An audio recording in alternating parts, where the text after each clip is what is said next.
orthorexia nervosa is an unrecognized eating disorder in which the person becomes obsessed with eating healthy foods, whereas recognized eating disorders like anorexia deal with the quantity of food. Orthorexics care about the quality of their food.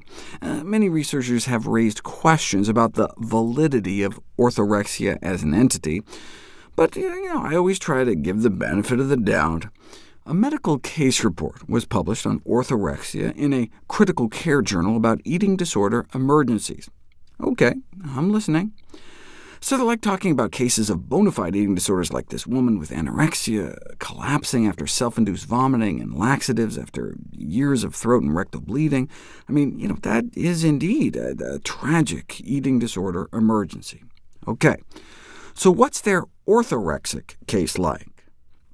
A 53-year-old man who had triple bypass 2 years ago comes in for a checkup.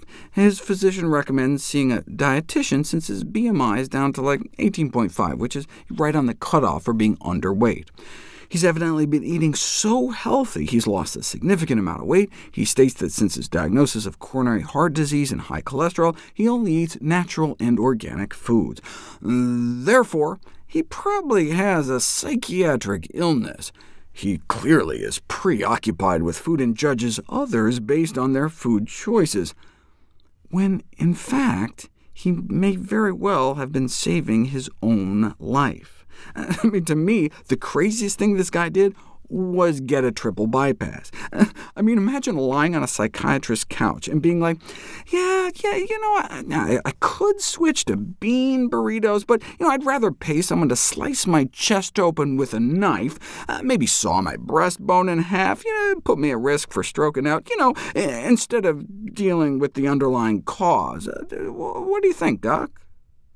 Then we could see some orthorexics becoming evangelical as they share their feelings of disgust or disappointment towards their family, friends, or even children for their quote-unquote normal food choices. It's bad enough they care about their own health, but caring about their family and friends, their children, off to the funny farm you go. It's not like what we eat is the #1 cause of death in the United States, or anything, killing hundreds of thousands more Americans every year than cigarettes. Oh wait, it is, and also the #1 cause of disability. But you may have a mental illness if you're disappointed that your kids are eating multicolored marshmallows for breakfast. If you recognize these warning signs, what should you do? You should confront the person. I know it's not easy, but if you see someone obsessively trying to avoid unhealthy foods, and worse, trying to get others to do the same, then confront them. The possibility of helping them save their own life far outweighs uncomfortable emotions. The irony, of course, is that they're trying to save your life. Right? Imagine if you were able to talk Mr. Triple Bypass out of his healthy eating obsession. You'd probably kill him.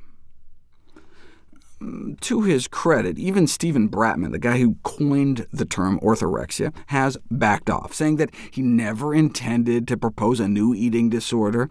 As an alternative medicine practitioner, he just wanted his patients to relax their dietary corset and live a little. Where did people get this idea that he was trying to coin the name for a novel eating disorder? If you go back to his original article, he just said he was trying to coin the name for a novel eating disorder. An eating disorder he saved himself from, saved from the doom of his eternal health food addiction with the help of tacos, pizza, and a milkshake.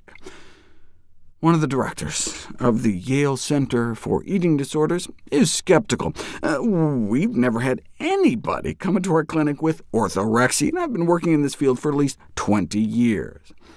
Without research to back his theory, Bratman is simply another guy trying to make a buck off the health-conscious public. They invent some new term, a new diet, a solution to a problem that doesn't even exist. The burden should fall to the authors to prove what they're saying is correct before they start unleashing advice on the public.